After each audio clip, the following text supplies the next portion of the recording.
السلام عليكم ورحمة الله وبركاته. walaalayaal waxaan doonayaa inaan idinla wadaago dad badan oo runtii siyaabo kala duwan aan isu maqalnay kadib markii aan xaaji guure iyo aniga aanu sheekaysanay toddobaadkii hore. arrintaas waxay ku saabsan tahay sida cudurkan COVID-19-ka uu baahay, taasoo maanta ay ka dhigan tahayba yaanu uusan weli ku dhicin cudurkan ayaa la oran karaa sida uu u baahay oo bulshada dhexdeeda ugu baahay oo cid uu dhaafayba hadda ay yar tahayba. marka wararkii ugu dambeeyey ayaan doonayaa inaan idinla wadaago. dadka iyagu qaarkood waxay leeyihiin hergeb baa igu dhacay oo hergeb baan beryahan la jiifaa ee covid ma aha. dadka qaarkood waxayba igu yiraahdeen markii aan ku dhegaystay sida uu igu yiri cabdi ee aan maqlay xaaji guure waraysigiisii baan waxaan doonay inaan doonto maxaa la dhihi jiray baaritaankii aan iska qaaday baa wuxuu ii sheegaba inaan positive ahay. waa cajiib. fardooso oo minnesota joogta waxay tiri marka aan arkay waxaad ka hadlaysid ee bointigii odayga uu ka hadlay ayaan doonay inaan aan soo qaato home testiga oo aan ka soo qaato si farmasiga dabadeedna markaan isbaaray waxaanba arkayba anigii positive ah. dad badan ayaa maxaa la dhihi jiray waxay leeyihiin in ay waqti u helaan oo liistigii testingka ee online-ka laga samaysanayay ayaa wuxuu noqday maalmo iyo wigid ayaan la helinoo wixii dhanba ay buuxdo oo there is no maxaa la dhihi jiray available spot oo aad ku heshid baaritaan. waxaan ka hadlayaa goobihii countiga aan deganahayna tusaale ahaan waxay ka mid tahay meelaha waddanka ugu badan meel maxaan ku rahdaa hadday noqoto testingka hadday noqoto tallaalka wax kastaba ay balli u yaaliin. dadkii waxay laayihiin oo ay jaanis uu laayihiin inay helaan maxaa la dhihi jiray baaritaankii oo weeks away ah. iyadoo taa ay tahay xataa meelihii rapid testingka ah Sumaya oo xanuunsanaysa ayaa waxay tiri hadda waxaan jeegray meel kasta xitaa rapid testingii ku yahan waa waaye farmasiga noogu dhawaana xitaa wuu ka dhammaaday. waaw. marka taa waxay ku tusaysaa waxa socda iyo dabeesha socota iyo sida waxay yihiin runtii inay aad iyo aad halis waxaan ka wadaa sida cudurku u baahayo oo dadka qaarkoodna ay la jiifaan hergeb, qaarkood ay la jiifaan omicron iyo flu isbahaystay oo fulroma loo yaqaano, qaarkood ay la jiifaan maxaan ku rahdaa isbahaystay omicron iyo delta, qaarkood ay la jiifaan waxaan la garanayn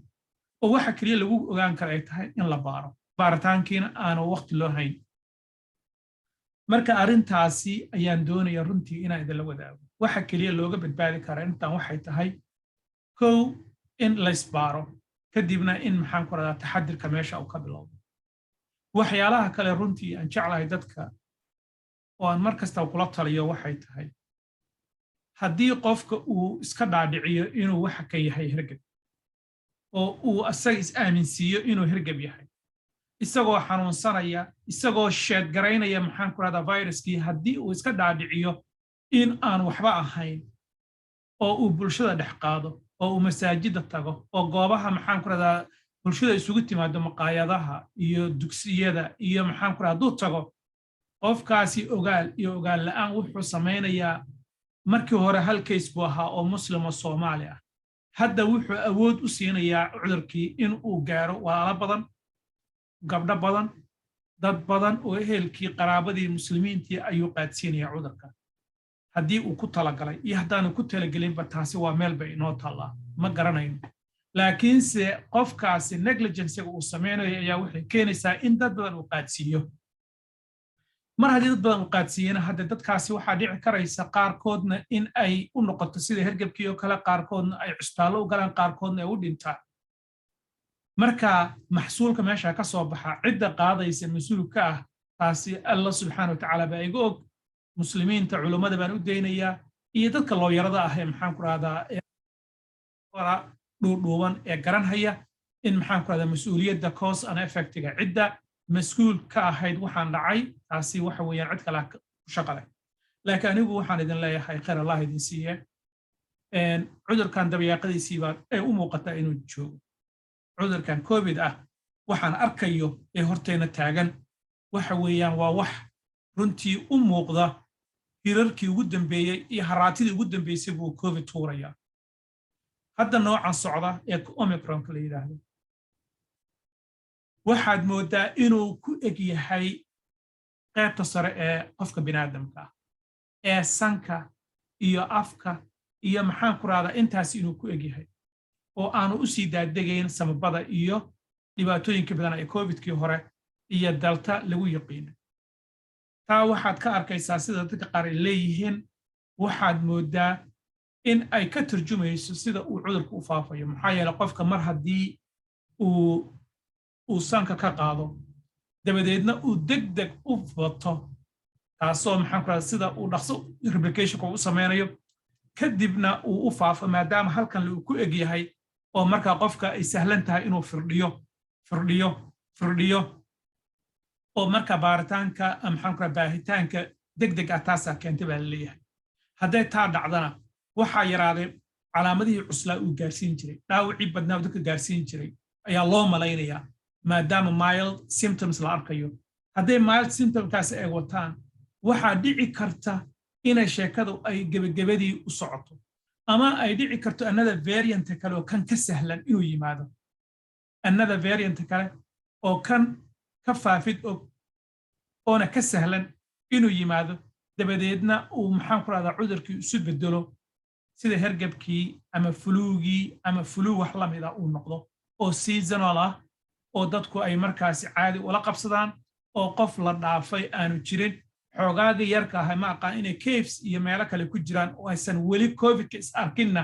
kama dambaysta markay is arkaan sanadaha soo socda iyagu uu ku cusboonaado innagu aynu noqonno miduu mar ku dhacay iyo mar labaad ku dhacay iyo mid laba tallaal qaatay booster qaatay oo maxaanka uu ku dhacay hadda waxaynu maraynaa wuu igu dhacay waxaan qaatay full vaccination booster buu qofka qaadanayaa haddana waa dhici karta inuu ku dhaco sida cabdi uu ii sheegayay ama odaygii maxaan ku rahdaa allah u naxariistee qof kaloo hadda maxaan ku rahdaa aan ila joogin oo meel kale iga soo wacay wuxuu ii sheegay wuxuu yidhi waxaan qaatay cudurkii waa igu dhacay full dose baan qaatay boosterkii baan qaatay haddana wuu igu dhacay wuu sahlanaa qofka noocaas oo kale intee jeer is arkeen maxaan ku rahdaa viruskan wuu ku dhacay 2 doos buu qaatay oo Moderna ahayd 1 iyo 2 booster buu qaatay dabadeedna haddana wuu ku dhacay dad badan sida xaaji guuru inoo sheegana wuu ku dhacay mise 2 doos oo qaatay boosterka intuusan qaadan buu ku dhacay dadku saasay u badan yihiin marka qof kastaba ama waxa weeyaan 2 jeer baa cudurkii is arkaysaan talaalkii waad is arkaysaan all those proteinska ama fragmentiga ka samaysan maxaan ku rahdaa ilaah waa ku roon yahay covidka qofka marka aynu isbaranno oo aynu noqonno maxaan ku rahdaa dad annaga iyo covid aynu isku cusbeen hadda wuxuu ka mid noqonayaa markaasi cudurrada caadiga hergebka ah ee nagu dhici jiray oo kale laga yaabo inuu noqdo taasayna jidkeeda u socotaa waana habka ugu sahlanaya hadda loo maxaan ku rahdaa loo akhrin karo interpretation ugu fiican hadda waa taa hadduu ilaahayna waxaan rajaynayaa sida ugu dhaqsada inuu ku dhammaado laakiin inta ka horraysa waxa weeyaan dad badan baa cudurka isqaadsiinaya annaga waxaa nagu zaa'ida waxa loo yaqaano negligensiga ama dayaca ee qof xanuunsanaya aanu ummad inteeda kale ka fikireen qofka waxaa la doonayaa isla markii haddii uu dareemo ama uu shakiyo inkastoo dadka iyagu faqura ee aan u badannahay oo qofka aanu guriga joogi karin oo inuu gaari wado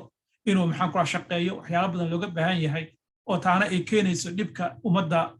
maxaan ku rahdaa dadka minority-ga haysta laakiin at least haddii ay ku suurogelayso fadlan hergebka ku haya waxa weeyaan hergeb maahane ilaa la baaro oo la caddeeyo ayuunbuu hergeb noqonaya haddii kalese waa wax kale oo u badan inuu covidkana qayb ka yahay sida cabdi latiif uu ii sheegana wuxuu yidhi marka intaanan isbaarin waxaan is iri hadalkiisa si fiican u dhegayso covidka laguma sheegayn sahlanaan laguma sheegayn buu yidhi ee marka aan maqlay warkaagii baan waxaan idhi soo baar waa soo baaray dabadeedna isagii boobu noqdayba wow maamada kale ee dacaasho waxay tiri iyana reerka dhan waa wada jiifaa anigii wiilkayga caruurtiisii dhammaantay waanu wada jiifnaa hergeb baa nagu dhacay covidna ma ah ee waa hergeb baa nahaya hergeb xun waa aqaan anigu waa aqaanaa waxa igu dhacay waa gartay marka ilaaha fududeeyo ilaaha noo fududeeyo xaalku waa sidaas marka waxa keliya la samayn karaa waxay tahay oo aan topican ka hadli doona waxay tahay waxa loo yaqaano home testing madaxweynaheenna Biden 500 milyan oo dose oo test kits ayaa guryaha qaarkood loogu soo diri doonaa xaafadaha qaarkood waxay ka heli doonaan local health jurisdictionkooda ka heli doonaan sida public health Seattle communityada qaarkood waxay eligible u yihiin inay dalbadaan oo ay masaajidooda si maxaan ku leeyahay community based organizationkooda ay u dalbaan si dadkooda marka ay shakiyaanba ay gurigooda isku baaraan oo ay ogaadaan yes no waa xanuunsanay red buu noqday waa maxaan ku leeyahay waa positive then ummadad ka fariisanaysaa haddii taa la waayo hadda waxay noqonaysaa in cycle-ku sidaa u socdo oo ummadda la waayo hal qof badbaado in la waayo ayay u badan tahay haddii aan qofka xanuunsanaya aanu bulshada ka fariisan wabillahi tawfiiq wassalaamu calaykum waraxmatullaahi wabarakaatu